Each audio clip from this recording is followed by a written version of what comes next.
नमस्कार, मैं हूं पल्लवी सिंह। आप देख रहे हैं आर्या न्यूज। विधानसभा चुनाव से पहले उत्तर प्रदेश में खोई सियासी जमीन को हासिल करने के लिए कांग्रेस महासचिव प्रियंका गांधी एक्टिव हो चुकी हैं। आधी आबादी को साधने में जुटी प्रियंका ने महिलाओं को लेकर बड़े वादे किए, लेकिन अब संगम नगरी प्रयागराज में चुनावी बेला में महिला महाकुंभ लगा है। पीएम मोदी आज यहां मातृशक्ति महाकुंभ में महिलाओं से संवाद कर रहे हैं।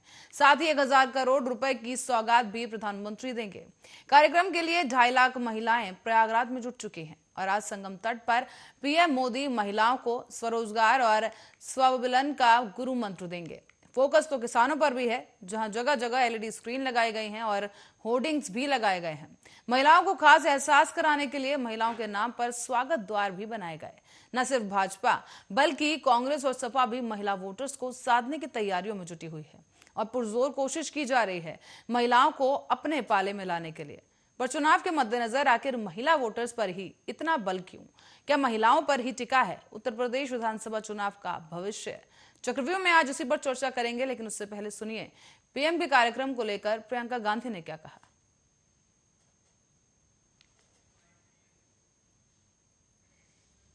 तो वहीं आपको बता दें कि प्रियंका गांधी ने एक निजी चैनल को इंटरव्यू देते हुए कहा है कि अच्छा है, हमारे नारे के बाद बाकी पार्टियां भी महिलाओं के बारे में सोच रही हैं। आपको बता दें, प्रधानमंत्री के इस दौरे को लेकर विपक्ष की तरफ से भी तमाम कयास लगाए जा रहे हैं। बयानबाजियों का भी पुरजोर यहां पर देखने को मिल रहा है और इसके साथ साथ प्रियंका गांधी ने भी कहीं ना कहीं ये साध कर बीजेपी को साधते हुए कहा है कि पहले जिस तरीके से प्रियंका गांधी ने जो नारा दिया है, लड़की हूं, लड़ सकती हूं, और महिला सशक्तिकरण को लेकर जो भी तमाम वादे किए गए, उसके बाद जो है अब बीजेपी की तरफ से महिला सशक्तिकरण की ओर ये कार्यक्रम रखा गया है। कहीं ना कहीं श्रेय लेने की कोशिश यहां प्रियंका गांधी कर रहे हैं और इसके साथ साथ सपा की तरफ से भी महिला वोटर्स को साधने के लिए पोलिंग बूथ को लेकर कई अहम तैयारियां अभी से की जा रही हैं।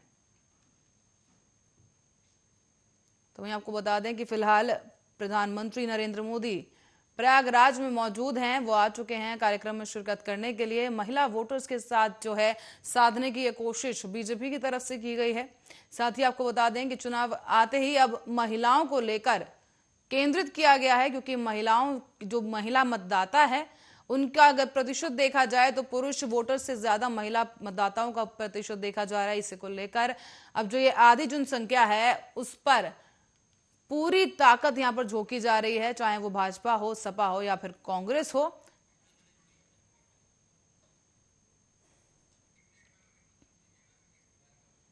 तो वहीं आपको बताते चलें कि आज मातृशक्ति का महाकुंभ लगा है प्रयागराज में, संगम नगरी प्रयागराज में। अब प्रधानमंत्री नरेंद्र मोदी महिलाओं से संवाद कर रहे हैं और इसके साथ ही अब से कुछ ही देर में सीएम योगी आदित्यनाथ भी मंच पर आएंगे और संबोधन करेंगे और इसके साथ साथ बाद में प्रधानमंत्री नरेंद्र मोदी महिलाओं को सौगात देने जा रहे हैं। आपको बता दें 1000 करोड़ की परियोजनाओं के यहाँ पर सौगात जो है महिलाओं को दी जाएगी और उनके खाते में आपको बता दें पहली किस्त जारी की जाएगी प्रधानमंत्री की तरफ से।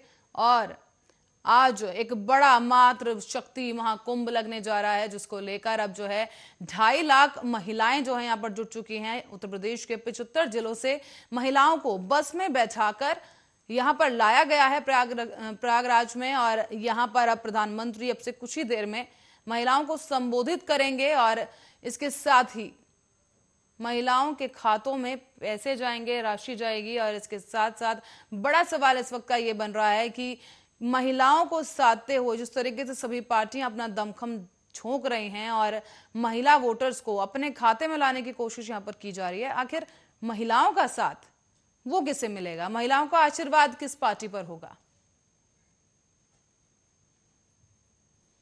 तो वहीं चलिए आज चक्रव्यूह की शुरुआत करते हैं और इस बड़ी बहस पर हमारे साथ फिलहाल मौजूद हैं प्रियंका गुप्ता, प्रवक्ता कांग्रेस से।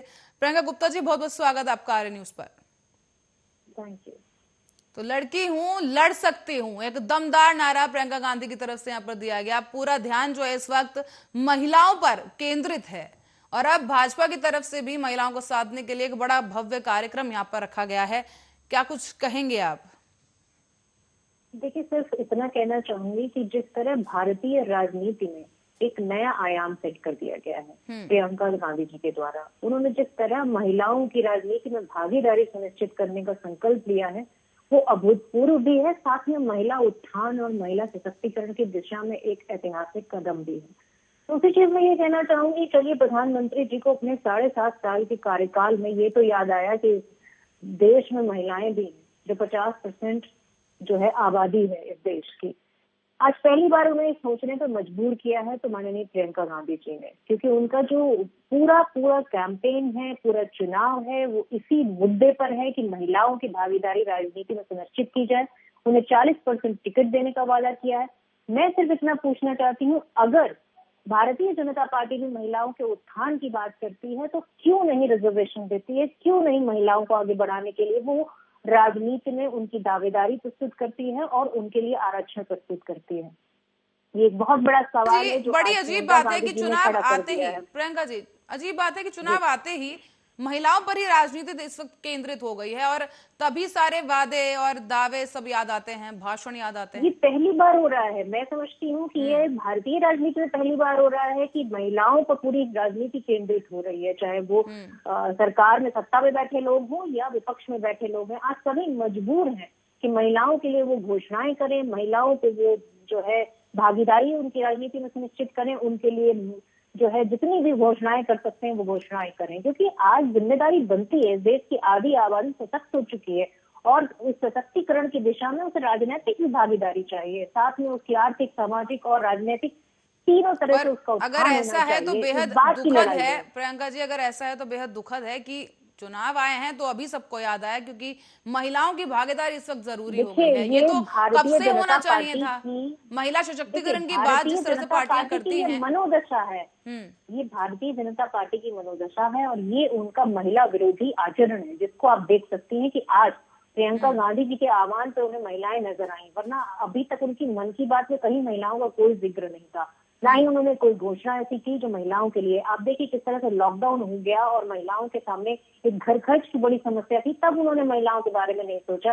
गैस के सिलेंडर के प्राइस बढ़ाए, तब महिलाओं के बारे में नहीं सोचा। महिलाओं के व्यापार के लिए, उनके उत्थान के लिए, उनके कौशल विकास के लिए उन्होंने कुछ नहीं किया। पर वास्तविक गैस देखा जाए, न कनेक्शन तो सरकारी दिए गए घर नौकरियों में घर तक। कोई रिजर्वेशन दिया है, न नौकरियां हैं। इस तरह से देखिए कि जब आशा बहन और इस तरह की जो है अपने मानदेय की बातें करती हैं तो उन पर लाठी डंडे चलाए जाते हैं। ये इनका नजरिया है। आप देखिए जिस तरह से हाथ रस में बेटी को न्याय न मिल पाए, इसके लिए पूरी भारतीय जनता पार्टी और पूरा जो है पुलिस महकमा लगा हुआ था। तो ये इनका न्याय है। आप इससे पहले उन्नाव का केस देखिए, किस तरह से पूरी भारतीय जनता पार्टी उस एक विधायक को बचाने में लगी हुई थी।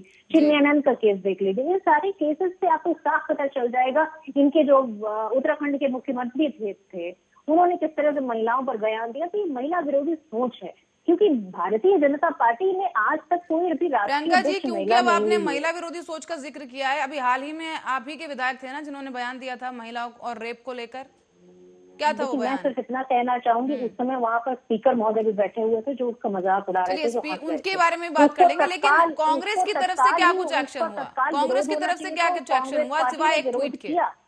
कांग्रेस पार्टी में प्रियंका गांधी जी ने उसको इस पर जो है खेद प्रकट किया और पार्टी के सभी कार्यकर्ताओं ने उस पर खेद प्रकट किया है और वो किसी तरह से भी जायज नहीं है और उसको किसी तरह से भी हम लोग जो है कैटर नहीं करेंगे। वो वाकई जो गलत है उसको गलत कहने में कांग्रेस पर पार्टी कभी सिर्फ भी खेद गुरेज नहीं प्रकट कर करती। देने से महिलाओं का जो सशक्तिकरण का दावा है वो कितना सफल हो जी पाएगा प्रियंका जी? देखिए, महिलाओं के सशक्तिकरण का जो दावा है वो प्रियंका गांधी जी ने अभी ही पूरा करना स्टार्ट कर दिया, क्योंकि उनकी राजनीति में भागीदारी सुनिश्चित कर दी है। 40% टिकट किसी भी अन्य पार्टी ने नहीं आज तक देने की घोषणा की, ये इतिहास में पहली बार है। तो जब राजनीति में बराबर की दमदारी पे खड़ी होंगी महिलाएं, तो इस तरह की जो पुरुष विरोधी सोच है ना, पुरुषों की जो महिला विरोधी सोच है, उसको लेकर आज उन्हें बराबर से उनका सामना करने के लिए जो है ये राजनीति में भागीदारी सुनिश्चित की गई है। आर्थिक तौर से उनके सम्मान की बात करी गई है। उनके लिए उनके पढ़ाई से लेकर, लिखाई से लेकर, उनकी बच्चियों को स्कूटी, लैपटॉप, इस तरह की सारी चीजें, मोबाइल फोन और विधवाओं के लिए पेंशन और गांव तक महिलाओं को पंचायत का अधिकार, महिला पंचायत का अधिकार, तो इन सब मुद्दों पर जो है कांग्रेस सामने आई। सरकारी नौकरी में 40% आरक्षण। प्रदीप भटनागर जी भी हमारे साथ मौजूद हैं तो 8 लाख प्रियंका जी, नौकरियां महिलाओं को मिलेंगी। प्रदीप भटनागर जी हमारे साथ मौजूद हैं, प्रवक्ता बीजेपी। प्रदीप जी, बहुत बहुत स्वागत आर्य न्यूज में आपका। जी धन्यवाद। प्रदीप जी, चुनावी माहौल में महिलाओं की इतनी याद कैसे आ गई? इतने वादे और दावे किए जा रहे हैं, प्रधानमंत्री की तरफ से महाकुंभ यहाँ पर आयोजित किया गया है, क्या कहेंगे सर? महिलाओं के लिए प्रथम तो बता दूं कि महाकुंभ लगाना ये एक बहुत बड़ी बात है कि माननीय प्रधानमंत्री जी ने इतना बड़ा काम करा। आज 3 लाख से ऊपर महिलाएं आज प्रयाग में महाकुंभ में एकत्रित हो रही है। ये एक बहुत बड़ी चीज है, ये एक उपलब्धि है एक पार्टी की कि महिलाओं पे महिलाओं के लिए आपको सोचना चाहिए था, आपको बहुत पहले सोच लेना चाहिए था, जो आज मजबूरी में आपको सोचना पड़ रहा है। प्रियंका जी आप पूरा कर लीजिए, धन्यवाद देने की कोई जरूरत नहीं है। प्रियंका जी एक बार प्रदीप जी को बात पूरी करने बाद दीजिए, आप पर भी आएंगे जी। प्रदीप जी बात नहीं कोई बात नहीं, प्रियंका जी को पूरा कर लीजिए, शायद फर्स्ट टाइम टीवी बैठे, कोई बात नहीं, बोलिए कर लीजिए, आप कर लीजिए, बाद में बोल लूंगा मैं। नहीं मैं सिर्फ इतना कहना प्रदीप जी, आप बात चाहती नहीं, मैं आपके बीच में नहीं बोला, मैं आपके बीच में नहीं बोला। ये महिलाओं का अधिकार बिल्कुल मैं प्रियंका जी सुनिए, आप सुनिए प्रियंका जी को सुनिए तो सही। अब आप सुनिएगा फिर मुझे जवाब दीजिएगा, मैं आपको बता देता हूँ। आपने बड़े अभी कसीदे आपने गांधी परिवार के बहुत अच्छे बताए आपने, उसमें भी अगर आपकी दोहरी बोल में और दोहरी बातों में अगर शायद फिर आप पीछे बोल रही हैं, आप फिर आप पीछे बोल रही हैं। प्रियंका जी सुन लीजिए प्रदीप जी क्या कह रहे हैं, फिर आपको भी पूरा समय मिलेगा। 4.5 साल का कार्यकाल जो उत्तर प्रदेश में, उसके बारे में बताइए ना, आपके पास बताने के लिए कुछ नहीं है क्या आज? चलिए प्रदीप जी हो गया इनका, मैं बोलूं? हाँ देखिए मैं आपको बताऊँ, ये अभी प्रियंका जी की कसीदे कस रही थी कि रीता बहुगुणा जोशी भी महिलाएं थी, कैसे बेइज्जत करके उनको पार्टी से निकाला गया और वो निकली बेचारी इज्जत बचा के। ये बताइए कि घर जिसने जलाया था प्रदीप जी, मोदी कैबिनेट योगी कैबिनेट में कितनी महिलाएं हैं? प्रियंका जी शांत हो जाइए, सवाल सुनिए। प्रियंका जी सवाल करने बहुत बुरी आदत है बीच में बोलने की, बहुत बुरी आदत है। अभी मैं प्रियंका जी बात समझिए, बोलने दीजिए जी। प्रदीप जी योगी कैबिनेट में कितनी महिलाएं? टीवी पे बैठे हैं, आप पढ़े लिखे प्रवक्ता हैं, अगर आप ही ऐसा करेंगे तो हमें आप में क्या फर्क हो जाएगा? ये तो ऐसा लगे जो दो कौवे लड़ रहे हैं आपस में। सुनिए प्लीज। नहीं पढ़ाई लिखाई करने का मतलब ये प्लीज सुनिए प्रियंका जी सुनिए, प्लीज सुनिए। जनता को समझ नहीं आ पाएगा अगर आपस में इस तरह से बात होगी तो एक एक करके बोलिए प्लीज प्रियंका जी। देखिए आज अगर देखिए सरकार ने अगर महिलाओं को इतना बड़ा महाकुंभ वही प्रयाग के अंदर रखा, ये बहुत बड़ी उपलब्धि है। अगर प्रियंका जी की बात कर रही थी, मुझे नहीं आना चाहिए था पहले, मगर मजबूरी है मुझे आना पड़ रहा शुरू में ही। क्या इनके जिन प्रदेशों में सरकार चल रही है क्या उसमें महिलाएं नहीं है? क्या वहां बच्चियां नहीं पढ़ती ही? उन बच्चों को स्कूटी लैपटॉप या मोबाइल नहीं चाहिए? क्या राजस्थान के अंदर आज जो है आज बलात्कार सबसे नंबर 1 पे है, क्या वहां प्रियंका जी नहीं बोलेंगी? आज की दलित की हत्या होती है तो फिर बीच में बोले आप, तो हो फिर बीच में बोले, बड़ी बुरी आदत है आपकी प्रियंका जी बीच में बोलने की। ठीक है आप नेता बन जाएंगे, प्रियंका जी प्लीज बारी बारी से अपनी बारी का वेट कीजिए प्लीज, आपको पूरा मौका दिया जाएगा। मुझे टिकट प्रियंका जी, मुझे टिकट नहीं चाहिए, शायद आपको चाहिए, तभी इतना बीच बीच में बोल रहे हैं आप। सुनिए आपकी सरकार प्लीज सुनिए प्रियंका जी, सुनिए प्रियंका जी क्या होता है। देखिए अगर प्रधानमंत्री जो लाभकारी चीजें ला रहे हैं, जो हमारी माँ बहनें ग्रामीण क्षेत्रों में है, जिन चीज की जरूरत है, जहाँ से आपके राष्ट्रीय अध्यक्ष आपके प्रधानमंत्री क्या है, उन चीजों के बारे में कभी नहीं सोचा। प्रधानमंत्री ने उस स्तर पर वहां जाके उस चीज को सोचा कि ग्रामीण महिलाओं को, ग्रामीण बच्चियों को क्या चाहिए क्या नहीं चाहिए। हम शहरी क्षेत्र की बात नहीं करते, आप अगर बात करते समस्याएं भी याद आ जाती, वरना तो पूछना नहीं बनता, वरना तो अजीब अजीब की टिप्पणियां की जाती है महिलाओं पर। आप पूरी डिबेट इनसे करा लीजिए, पूरी चीजें ये बता देंगे, कोई बात नहीं, मैं सुनता हूँ, उनको भी सुनता हूँ, कोई बात नहीं, आप बोल लीजिए। प्रियंका जी अगर इस तरह से बात करेंगे, डिबेट इस तरह से नहीं होती है। प्रियंका जी प्लीज बात समझिए, आप दोनों गेस्ट हैं, दोनों को मुझे समय देना है। जब उनके पास बताने के लिए कुछ नहीं होता तो कोई प्रियंका जी आप अपनी बारी का प्लीज इंतजार करें, प्रदीप जी की बात पूरी होने दें। कुछ नहीं है बताने के लिए, आप जो है सब जमानत में चोर चक्के लोगों को सरकार चलाई, जो चोर चक्के लोग आप लोग, आप खा गए देश को, आप उन लोगों में से हो। आप क्या महिलाओं की बात करोगे? अगर मन्नू सिद्धवी जो आपके मंत्री और वकील हैं हाई सुप्रीम कोर्ट के, उनके बारे में बता दो कितनी इज्जत करती है महिलाओं की। राहुल गांधी ने भी स्टेटमेंट महिलाओं के विषय में क्या कहते रहे उसके बारे में बता दीजिए। क्या बोला था मुलायम सिंह जी ने, बच्चों से गलती होती रहती है उसके बारे में बता दीजिए, आपके साथी हैं आप। महिला सपा यहाँ पर नहीं है अभी, मैं चाहूंगी आप मुद्दे पर रहे और कांग्रेस के हिसाब से बात करें। 70 वर्ष देश को आजाद होकर 75 वर्ष होने जा रहा है, आपने महिलाओं के उत्थान के लिए कर दिया। आपने कौन सा गाँव के अंदर देहातों के अंदर टॉयलेट बनवा दिए? आपने किस गरीब का मकान पक्का कर दिया, बता दीजिए। आपने किस गरीब का मकान पक्का कर दिया, बता दीजिए। आपने कोरोना काल के अंदर आपकी कांग्रेस पार्टी ने कितने गरीबों को राशन दे दिया, बता दीजिए। अगर मैं आपके प्रदेश में चला जाऊंगा तो आप कुछ नहीं बता पाएंगे। आप केवल बीच में बोल के डिबेट खराब प्रदीप जी प्रियंका जी से जवाब ले लेते हैं। प्रदीप जी प्रियंका जी से जवाब ले लेते हैं, बोलिए प्रियंका जी। देखिए ये शौचालय और अनाज राशन की बात कर रहे हैं, क्योंकि इन्होंने शौचालय बनाया नहीं, कभी इन्होंने शौचालय योजना के बारे में प्रधानमंत्री खुद आगे अगर गरीब गांधी परिवार के रोज बीचों बीच घूमने वाले वो लोग हैं जो परिक्रमा गांधी परिवार की करते हैं, इसलिए इनको कुछ नहीं आता। ये प्रियंका जी कर रहे हैं, प्रियंका जी के अलावा इन्होंने कुछ किया है आज तक? अशोक गहलोत जी ने करा है? आज वहाँ कितने महिला बेटियों लूट रही है बताएंगे आप? अभी वहाँ पे 25 लाख बच्चों का जो आपने किस्मत आपने उसकी भाग्य खराब कर दिया, पेपर लीक करके उसके बारे में बताएंगे आप? जो स्टेटस होता है उसमें भी नीचे गिरा दिया। आप ये बताइए हैप्पीनेस इंडेक्स में भी आज बताइए आज उत्तर प्रदेश के अरे भाई आप ये बताओ, आप प्रियंका जी ये बता दें पहले तो कि प्रियंका जी जब महामंत्री प्रभारी उत्तर प्रदेश बनी, रीता बहुगुणा जोशी जी ने आपको 22 से 23 विधानसभा सीट दे रखी थी, आज वो 5 से 6 सीट क्यों रह गई? प्रियंका जी कौन सा जादू चल रहा है बता दीजिए। नाम लेते हुए भी डर लगता है। आप लोग केवल जो है गांधी परिवार की परिक्रमा कर सकते हैं। प्रियंका जी, प्रदीप जी, ऐसे कुछ समझ नहीं आएगा, ना हमें समझ आएगा ना जनता समझ पाएगी। बिल्कुल ये बेहतर होगा अपनी बारी में ही प्लीज बोले, दोनों को आपको समय देना जरूरी होता है। इसी प्रकार किसी के बीच में नहीं बोला करते हैं। कांग्रेस के प्रवक्ता बहुत बुरी आदत है, बीच में किसी को बोलने नहीं देते। एलिगेशन लगाए, खुद की बारी है, कुछ नहीं करा आपने। आपने केवल भारत का मोड़। प्रदीप जी, एक सवाल का जवाब यहाँ पर मैं चाहूंगी। प्रदीप जी, महिला सशक्तिकरण की बात हो रही है, महिलाओं को लेकर बात हो रही है, मैं जानना चाहूंगी योगी कैबिनेट में कितनी महिलाएं हैं? आज मैं कह रहा हूँ जितने भी है तो सही। पंजाब में तो एक भी नहीं है। राजस्थान में क्या है बताइए प्रदीप जी? 1 2 3 कितनी है आप बता दीजिए। हमारे तो कैबिनेट मंत्री हैं, एक नहीं कही है। हमारे तो एक नहीं कही है। कितनी है उस कैबिनेट में? बैठा रखे कांग्रेस ने तो पंजाब में 0/0 कर रखा है। क्यों? पंजाब नहीं, उत्तर प्रदेश की बात करें।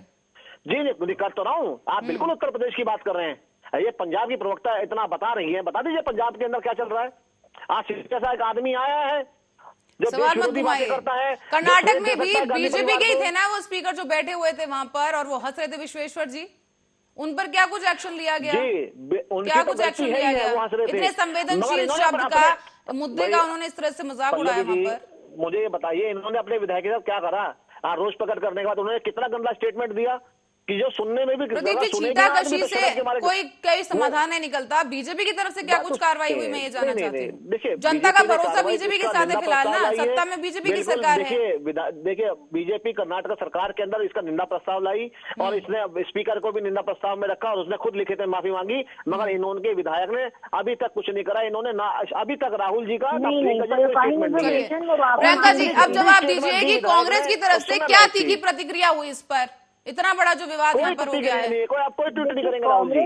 चलिए प्रदीप जी शांत हो जाइए, प्रियंका जी को बोलने दीजिए। प्रियंका गुप्ता जी, बयान की निंदा करता है और मैं वाकई इस बयान की निंदा करती हूँ कि इस तरह की अगर मानसिकता किसी भी कांग्रेसी के अंदर है तो मुझे लगता है कि उस पर सख्त से सख्त कार्रवाई जरूर होगी। प्रियंका जी 2019 में भी उन्होंने ही, मंत्री सेम थे, उन्होंने ही, उन्हीं विधायक ने इस तरह का बयान दिया था, आपको याद होगा, जब उन्होंने कहा था कि मुझे ऐसा प्रतीत हो रहा है कि मेरे साथ रेप हुआ। अभी स्टेटमेंट दिए महिलाओं को, तब क्यों कोई कार्रवाई नहीं की गई और अब फिर से एक बार उन्होंने ऐसा स्टेटमेंट दे दिया? पल्लवी जी अभी कल प्रदीप जी बोलने दीजिए, प्रदीप जी प्रियंका जी को जवाब देने दीजिए। प्रियंका गुप्ता जी, देखिए मैं इस स्टेटमेंट की निंदा करती हूँ और सिर्फ मैं ही नहीं बल्कि पार्टी का हर एक कार्यकर्ता, हर एक नेता, हर एक प्रवक्ता इस बात की निंदा करता है, क्योंकि ये कहीं भी कांग्रेस की आइडियोलॉजी से इत्तेफाक नहीं रखती। क्योंकि कांग्रेस ने हमेशा महिलाओं का सम्मान किया है, महिलाओं की इज्जत की है, महिलाओं को अनेक पदों पर रखा है और शुरुआत से लेकर अंत तक महिलाओं के उत्थान के लिए अनेक कार्य करती चली आई है।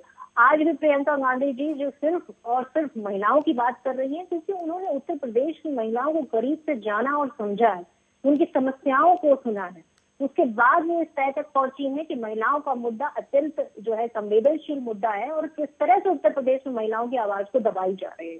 तो प्रियंका जी आज भी गांव में जो महिलाएं होती है ना, चाहे वो किसी भी पद पर होती हो, प्रियंका जी आज भी गांव में जो महिलाएं हैं ना, चाहे वो ग्राम प्रधान की भूमिका में हो या फिर कोई और पद पे हो, उनके पति का नाम बहुत अहम होता है उसमें भी। आज भी उनके पास स्वतंत्र फैसला लेने का जो है अधिकार वहां पर नहीं है, बिना वो पति की राय के फैसला नहीं ले सकती हैं, रबर की एक स्टैंप बनकर रह गई हैं। क्या आपको नहीं लगता सशक्तिकरण तब तक नहीं आएगा जब तक एक स्वतंत्र रूप से अधिकार लेने का फैसला नहीं होगा? बिल्कुल सही आप कह रही हैं। जिस तरह से महिलाओं के सशक्तिकरण की दिशा में धीरे धीरे इस तरह के कदम अगर उठाए जाएंगे और जितनी भी पार्टियां हैं, मुझे लगता है सिर्फ कांग्रेस की बात नहीं कर रही है, मुझे लगता है विपक्ष को भी सीख लेनी चाहिए और महिलाओं के सशक्तिकरण की बात खुलकर करनी चाहिए। महिलाएं किसी का हक नहीं मांग रही हैं, आधी आबादी है और अपना जो है किसी का हक मार नहीं रही है, अपना हक मांग रही है। राजनीति में अगर उनकी बढ़त होगी तो महिलाओं का प्रतिनिधित्व होगा और हर स्तर तक होगा, क्योंकि सिर्फ अगर कोई बड़े लेवल पर राजनीति में महिलाएं होती हैं पर तो पदों पे तो अभी भी हैं महिलाएं, लेकिन अगर ग्रामीण लेवल की अगर बात की जाए तो वहां पर पद पे रहने के बावजूद उनके पास वो अधिकार नहीं है। अत्यंत कम संख्या है जिसको मानना पड़ेगा हमें, और आज रिफॉर्म की जरूरत है, इस बात को एक्सेप्ट करना चाहिए। और मुझे लगता है कि इसको विपक्ष में जितने भी लोग हैं, सत्ता में बैठे जितने लोग हैं, उस बात उसको भी एक्सेप्ट करना चाहिए कि महिलाओं का सर्वांगीण विकास अभी नहीं हो पा रहा है, क्योंकि हमारी सोच ऐसी है, हम पितृसत्तात्मक सोच के साथ चल रहे हैं, महिलाओं को आगे आने की जो है रास्ते नहीं दे रहे हैं। तो इस तरह से महिलाओं को आगे आने का रास्ता मिलेगा और वाकई में एक महिला उत्थान की दिशा में एक अच्छा कदम होगा। पंकज जी लौटेंगे आपके पास। प्रदीप जी, आपसे जानना चाहूंगी कि महिलाओं को दिखावे के लिए पद पर बैठा दिया जाता है, फैसले अभी भी वो स्वतंत्र रूप से नहीं ले पाती हैं, क्या कहेंगे? गार्जियन पति की राय के बिना वो फैसले नहीं ले सकती? मैं आपकी बात बिल्कुल समर्थन करता हूँ और आप बिल्कुल सही कह रहे हैं, मैं कहीं गलत नहीं जाऊंगा। हमारे यहाँ जो पुरुष प्रधान देश की जो रीति चल रही है, आप बिल्कुल सही कह रहे हैं, ये टूटनी भी चाहिए। आज प्रधानों में आज उत्तर प्रदेश के अंदर इतनी सारी महिलाएं प्रधान बनी हैं कि कभी नहीं बनी 70 वर्ष के अंदर। और आपकी जो आपने बताया है, इन चीजों को भी तोड़ने के लिए भारतीय जनता पार्टी काम कर रही है। आज हमारे यहाँ अगर हम शहरी क्षेत्र उत्तर प्रदेश में जाएं तो वहाँ बहुत महिलाएं पार्षद बनी हुई हैं। आज जो हमने तो 33% ज्यादा दे रखा है परसेंटेज में महिलाओं को आए और पार्षदी या फिर चेयरमैन पद पे रहें और जो काम करें, अपने को खुद मजबूत प्रबल करें। मगर ये प्रबलता तब चलेगी जब सारी पार्टियां काम करेंगी। हम महिलाओं की बैठ के टीवी पे तो बहुत आसानी से बात करते हैं, बड़ी बड़ी मीठी और बहुत अच्छी बातें करते हैं। जब अपने घर जाते हैं वही महिलाएं जो किचन में सुबह से लेकर रात तक घुसती हैं और डांट भी खाती हैं और कहीं कहीं मार भी खाती हैं, वहां हम जीरो हो जाते हैं। ये हमारी मानसिकता है और इस मानसिकता को किसकी मानसिकता है? बीजेपी की? प्रदीप जी, किसकी मानसिकता है? अब देखिए, आप बीजेपी को कह रहे हैं, मैं बीजेपी को नहीं कह रहा। बीजेपी के प्रवक्ता हैं, आप कह रहे हैं हमारी मानसिकता ऐसी है, हमारी से मैं जानना चाहती हूँ किसकी मानसिकता? हमारी मानसिकता में मैं कहता हूँ इस भारतवर्ष के मर्द की, जो महिलाओं को पैरों को नीचे दबा के रखना चाहते हैं। आप मानसिकता में भारतीय जनता पार्टी की अगर मानसिकता ये होती तो जो आज महाकुंभ प्रयाग में हो रहा है वो नहीं होता। तो क्या आपको लगता है बीजेपी में भी कोई बड़े पद पर महिलाओं को आना चाहिए सामने, ताकि लोगों को, जनता को, देशवासियों को दिखे महिलाओं का क्या कुछ भूमिका है? 7.5 वर्ष की आज उसमें भारतीय जनता पार्टी की सरकार में आप देखिए, ओलंपिक हो, चाहे कोई वर्ल्ड गेम हो, चाहे कोई प्रोत्साहन कहीं भी शिक्षा का या IAS IPS में हो, आज हमारी बेटियां आज आगे निकल के आ रही हैं और आज खेलने के लिए गेम वर्ल्ड में जा रही हैं। ये चीज एक बहुत बड़ी उपलब्धि है और सरकार उसको आगे लाने के लिए और प्रयास और प्रयत्न कर रही है कि हाँ ये काम आगे हो, हमारी बेटी आगे आए। मगर विपक्ष को कटाक्ष से पहले इस काम को भी करना पड़ेगा अपने राज्यों में जहां जहां उनकी सरकार चल रही है। चलिए प्रदीप जी, समय की कमी, माफी चाहूंगा आपका रोक रही हूँ, और बहुत बहुत धन्यवाद। हमारे साथ प्रियंका गुप्ता जी हमारे साथ थी और प्रदीप भटनागर जी हमारे साथ जुड़े इस अहम चर्चा के लिए। दर्शकों को एक बार बता दें कि महिलाओं को साधते हुए रणनीति का ये रास्ता इस बार उत्तर प्रदेश में तय होता नजर आ रहा है, जहां पर महिला मतदाताओं को काफी अहम भूमिका में देखा जा सकता है। हालांकि बीजेपी के लिए महिला वोटर्स जो हैं साइलेंट वोटर्स के रूप में कई बार सामने आए हैं और अब कांग्रेस ने भी महिलाओं को साधना शुरू कर दिया है। लड़की हूं, लड़ सकती हूं, इस तरह के नारे के साथ प्रियंका गांधी आई हैं। साथ ही सपा की तरफ से भी महिला वोटर्स को साधने की यहां पर कोशिश की जा रही है। अब महिलाओं का साथ किसे मिलेगा, देखने वाली बात होगी। चक्रव्यूह में फिलहाल आज के लिए इतना ही। देश दुनिया की तमाम खबरों के लिए बने रहे हमारे साथ, देखते रहे आर्या न्यूज।